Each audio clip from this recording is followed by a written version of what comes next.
Hello and welcome दोस्तों, welcome to my YouTube channel. तो दोस्तों आप देख सकते हैं मैंने XAUSD यानी कि गोल्ड का चार्ट ओपन कर रखा है और H1 के टाइम फ्रेम में चार्ट ओपन है। तो आज हम आने वाले मंडे की या पूरे वीक के अंदर की प्रिडिक्शन करने वाले हैं कि मार्केट की नेक्स्ट मूवमेंट क्या हो सकती है। यहाँ से मार्केट ऊपर की तरफ जाएगा या वापस यहाँ से ही मार्केट और नीचे की तरफ मूवमेंट करेगा। तो अगर आप देखते हैं तो यहाँ पर फ्राइडे वाले दिन मार्केट ने एक नीचे की तरफ अच्छी मूवमेंट की थी। तो यहाँ पर कुछ लोगों ने यहाँ पर सोचा था कि मार्केट नीचे जा रहा है तो वापस ऊपर की तरफ मूवमेंट कर देगा। तो वह इस तरह सोच कर यहाँ पर बाय की एंट्री कंटिन्यू लगाते जा रहे थे, बट मार्केट ऊपर की तरफ मूवमेंट नहीं किया और लगातार मार्केट ने नीचे की तरफ फॉल किया और यहाँ तक मार्केट गया। तो यहाँ से अगर किसी का अकाउंट छोटा होगा तो यहाँ पर उनका अकाउंट वॉश हो गया होगा। तो किसी का अकाउंट अगर बड़ा होगा और स्मॉल लॉट से ट्रेड लगाया होगा तो उसका अकाउंट बच गया होगा। तो आज के इस वीडियो में हम एक अच्छे लेवल की बात करने वाले हैं दोस्तों, मार्केट की नेक्स्ट मूवमेंट क्या हो सकती है। तो सबसे पहले दोस्तों मैं इसके अंदर support and resistance area draw करूंगा और बाद में मैं इसकी नेक्स्ट मूवमेंट की बात करूंगा कि मार्केट की नेक्स्ट मूव क्या हो सकती है। तो चलिए दोस्तों मैं वीडियो को शुरू करता हूं।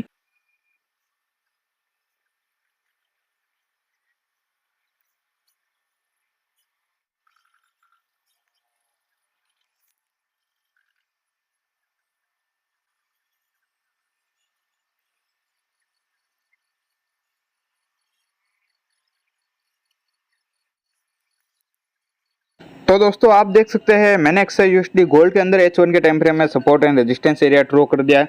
तो यहाँ पर दोस्तों मैंने पूरा चार्ट को छोटा कर दिया है और यहाँ पर एक बार मैं आपको सपोर्ट एंड रेजिस्टेंस एरिया बता देता हूँ। तो नीचे की तरफ दोस्तों आप देख सकते हैं यहाँ पर मैंने एक सपोर्ट एरिया ड्रॉ करके है। तो यहाँ पर पहले जो ये रेजिस्टेंस एरिया था तब मार्केट ने इसको ब्रेकआउट किया था। ब्रेकआउट के बाद रीटेस्ट के बाद मार्केट ने ऊपर की तरफ मूवमेंट की।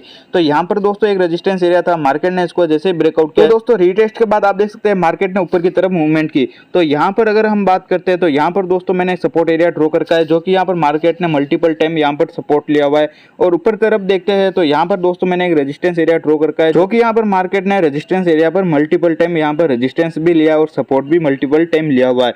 तो यहाँ पर दोस्तों अब मैं थोड़ा चार्ट को जूम कर देता हूँ जिससे कि आपको और थोड़ा क्लियर नजर आएगा।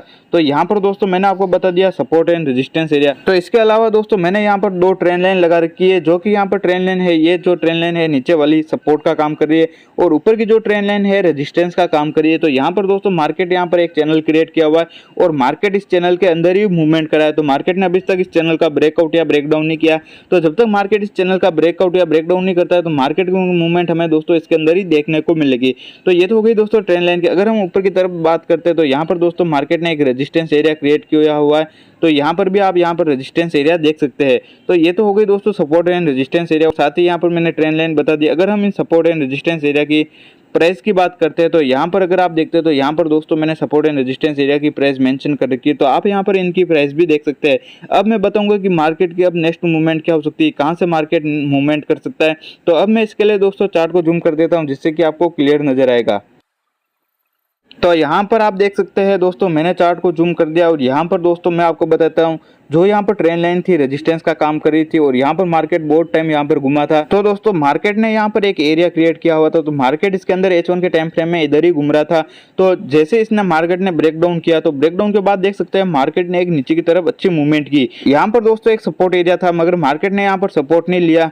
अगर सपोर्ट लेता यहाँ पर मार्केट ग्रीन कैंडल बनाता तो हम यहाँ पर एंट्री लेने की सोच सकते थे, बट यहाँ पर मार्केट ने यहाँ पर सपोर्ट नहीं बनाया और इस एरिया को मार्केट ने ब्रेकडाउन किया।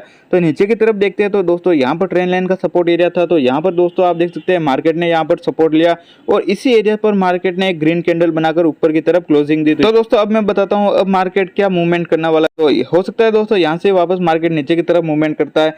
जो ये ट्रेंड लाइन का सपोर्ट एरिया है तो मार्केट यहाँ तक मूवमेंट करके वापस ऊपर की तरफ भी मूवमेंट कर सकता है। तो कहाँ तक कर सकता है, जो ये रेजिस्टेंस एरिया है तो मार्केट की नेक्स्ट मूवमेंट दोस्तों हमें इस एरिया तक देखने को मिलेगी। कैसे मिलेगी, तो जो ये रेजिस्टेंस एरिया था पहले ये सपोर्ट का काम करे था। तो मार्केट ने जैसे इस सपोर्ट एरिया को ब्रेकडाउन किया तो ब्रेकडाउन के बाद ये जो सपोर्ट एरिया है तो बाद में ये रेजिस्टेंस का काम करेगा। तो मार्केट किसी भी स्ट्रक्चर को ब्रेकआउट या ब्रेकडाउन करता है तो वापस रीटेस्ट करने जाता है। तो वापस ऐसे ही करेगा मार्केट। तो मार्केट जैसे यहाँ पर जाएगा और इस रेजिस्टेंस एरिया पर रीटेस्ट करेगा और रीटेस्ट के बाद दोस्तों मार्केट की वापस नेक्स्ट मूवमेंट दोस्तों जो ये ट्रेंड लाइन का सपोर्ट एरिया है तो मार्केट की नेक्स्ट मूवमेंट दोस्तों हमें इस ट्रेंड लाइन के सपोर्ट एरिया तक देखने को मिलेगी। हो सकता है दोस्तों जो यहाँ पर करंट लोकेशन है इसी लोकेशन से मार्केट ऊपर की तरफ जाता है और इस एरिया पर मार्केट रीटेस्ट करता है। रीटेस्ट के बाद मार्केट की वापस नेक्स्ट मूवमेंट हमें इस ट्रेंड लाइन के सपोर्ट एरिया तक देखने को मिलेगी। तो मार्केट अगर ऐसा करता है और यहाँ पर मार्केट रीटेस्ट करके वापस इस सपोर्ट एरिया पर आता है और यहाँ पर दोस्तों मार्केट को सपोर्ट मिलता है, वापस चांस होंगे इस रेजिस्टेंस एरिया तक मूवमेंट करने के। तो अगर हम यहाँ पर देखते हैं मार्केट यहाँ पर एक डब्ल्यू पैटर्न भी क्रिएट कर सकता है।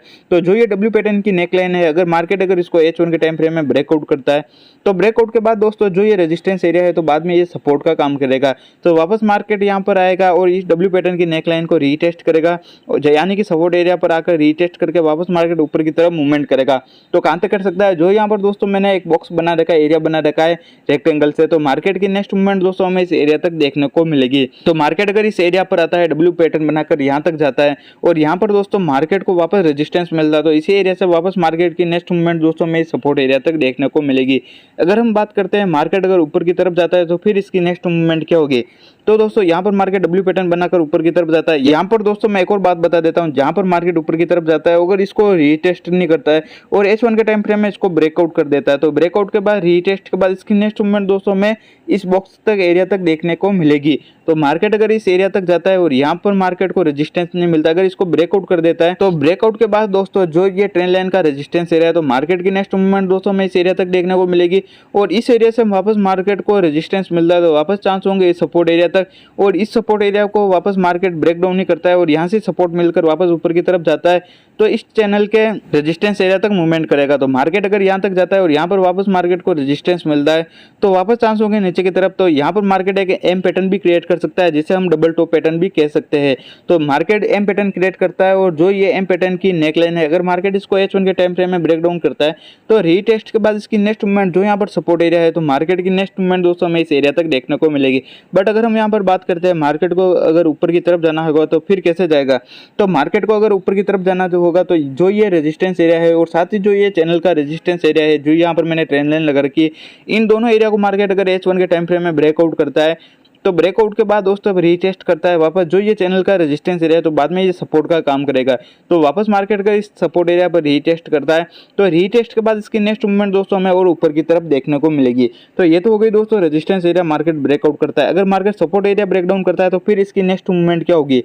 तो यहाँ पर दोस्तों मैंने चार्ट को थोड़ा एडजस्ट करके ऊपर की तरफ सरका लिया है। तो यहाँ पर दोस्तों अगर हम बात करते हैं जो ये ट्रेंड लाइन का सपोर्ट एरिया है यहाँ पर इसी करंट लोकेशन से नीचे की तरफ आता है, या हो सकता है दोस्तों मार्केट अगर रीटेस्ट करके फिर नीचे की तरफ आता है और जो ये ट्रेंड लाइन का सपोर्ट एरिया है इस सपोर्ट एरिया पर मार्केट को सपोर्ट नहीं मिलता है और इस सपोर्ट एरिया को मार्केट अगर ब्रेक डाउन कर देता है H1 के टाइम फ्रेम में तो ब्रेकडाउन के बाद जो ये सपोर्ट एरिया तो बाद में रेजिस्टेंस का काम करेगा। तो मार्केट इस रेजिस्टेंस एरिया पर आएगा और इस रेजिस्टेंस एरिया पर रीटेस्ट करेगा।